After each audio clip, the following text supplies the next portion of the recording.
I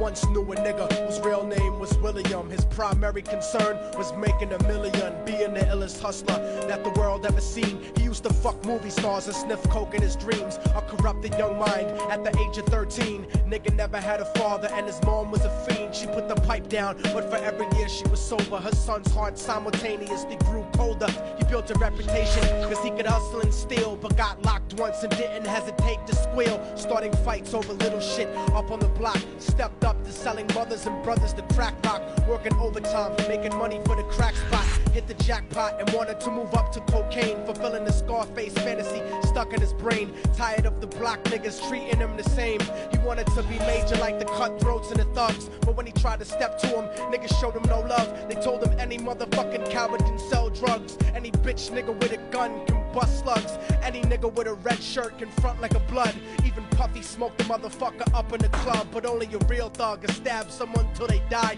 Standing in front of them, staring straight into their eyes. Billy realized that these men were well guarded, and they wanted to test him before business started. Suggested raping a bitch to prove he was cold-hearted. So now he had a choice between going back to his life or making money with made men. Up in the sight, his dreams about cars and ice made him agree a hardcore nigga is all he ever wanted to be. And so he met them Friday night at 2:45.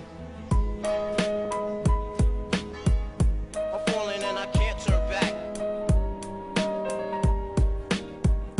I'm falling and I can't turn back. They drove around the project slow while it was raining, smoking blunts, drinking and joking for entertainment, until they saw a woman on the street walking alone, 3 in the morning, coming back from work on the way home. And so they quietly got out the car and followed her. Walking through the projects, the darkness swallowed her. They wrapped her shirt around their head and knocked her onto the floor. This is it, kid, now you got your chance to be raw. So Billy yoked her up and grabbed the chick by the hair and dragged her into a lobby that had nobody there. She struggled hard, but they forced her to go up the stairs. They got to the roof and then held her down on the ground, screaming, "Shut the fuck up and stop moving around." The shirt covered her face, but she screamed and clawed. So Billy stomped on the bitch till he broke in her jaw. Them dirty bastards knew exactly what they were doing. They kicked her until they cracked her ribs and she stopped moving. Blood leaking through the cloth, she cried silently.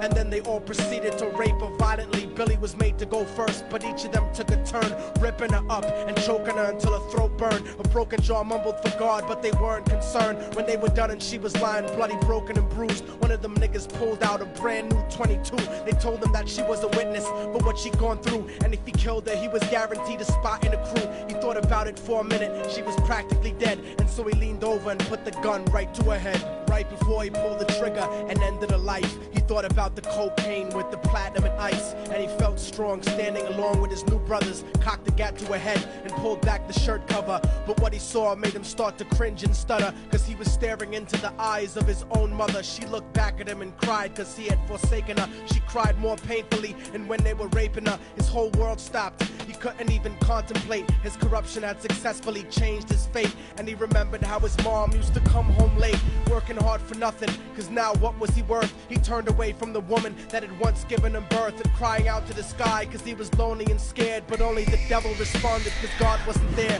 And right then he knew what it was to be empty and cold, and so he jumped off the roof and died with no soul. They say death takes you to a better place, but I doubt it. After that they killed his mother and never spoke about it. And listen, cause the story that I'm telling is true, cause I was there with Billy Jacobs and I raped his mom too. And now the devil follows me everywhere that I go. In fact, I'm sure he's standing among one of you at my shows, in every street cipher listening to Little Thug's flow. He could be standing right next to you and you wouldn't know. There's no diversity because we're burning in the melting pot. So when the devil wants to dance with you, you better say never, because a dance with the devil might last you forever.